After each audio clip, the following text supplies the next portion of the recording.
everyone, and welcome back to Blatantly Bookish.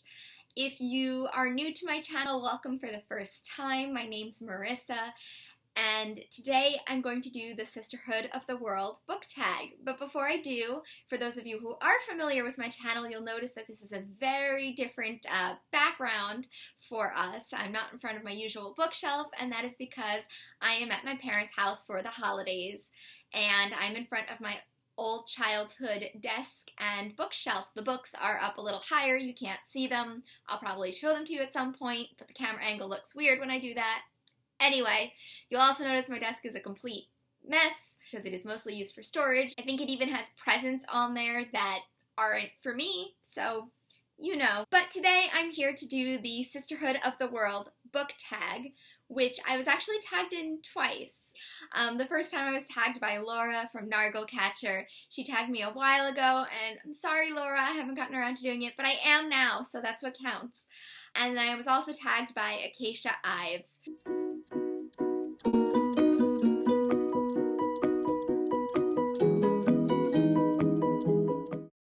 So if you know how this tag works, the people who tagged me came up with 10 of their own questions that are original, that are for me to answer, and then I will come up with 10 of my original questions for the people I tag. Now, 20 questions is kind of a lot to answer, so I picked some from Laura and I picked some from Acacia, and I squished them together into this book tag, so I hope you enjoy. Question number 1, what is the best library that you've been to? For me, that would have to be the New York Public Library, and that is because it is just magnificent. It's in the city, it's near Bryant Park, which is definitely a fun place to go. It has those 2 lions guarding it, and it just has so much marble and so much rich history. It's gorgeous, and around this time of year, it's particularly fun to go because it is all decked out for Christmas. It has a tree and everything. But my favorite part about the library is probably the exhibitions that it has. It's like part library, part museum. Inside, they always have something going on. One time I went and there were photographs of, I think, the Depression era, which was really interesting.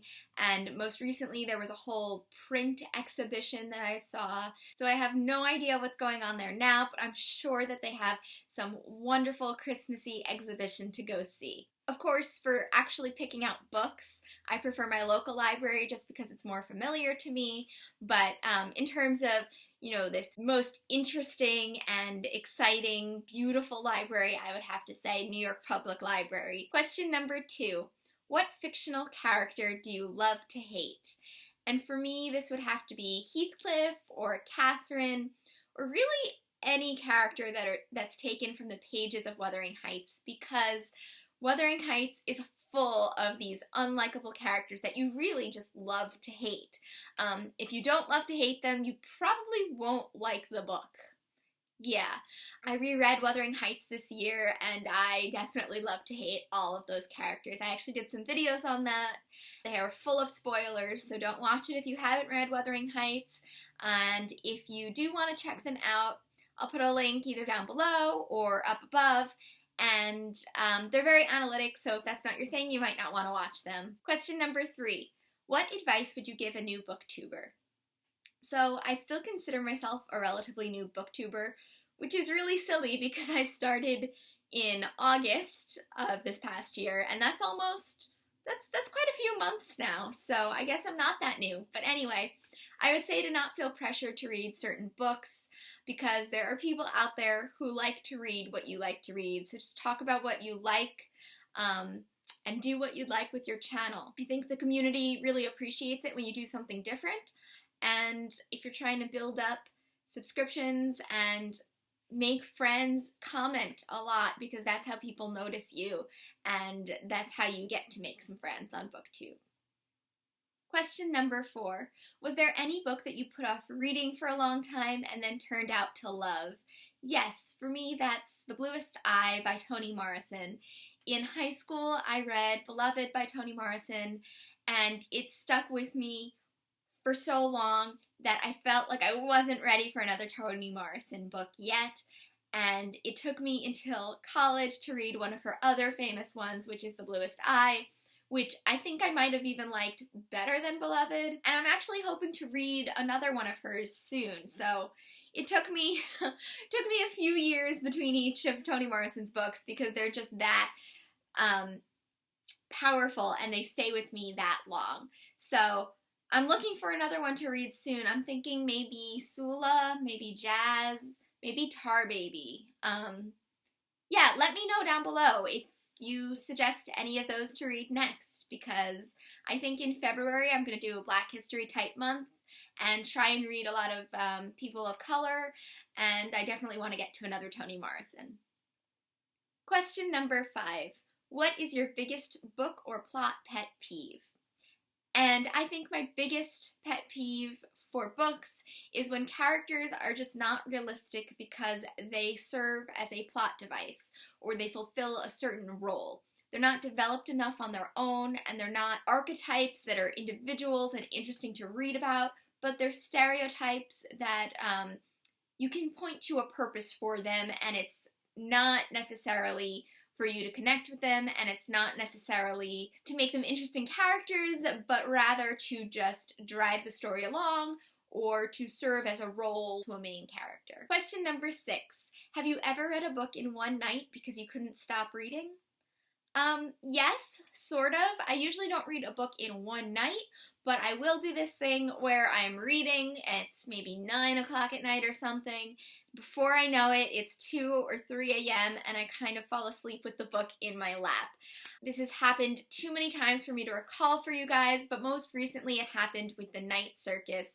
I was so entrenched in that book that I just stayed up till 2 or 3 and I finished it that night. At the end, I cried, either because it was over or because it was emotional, or because it was simply 3 a.m. and I probably should have gone to sleep a long time ago. I'm not really sure.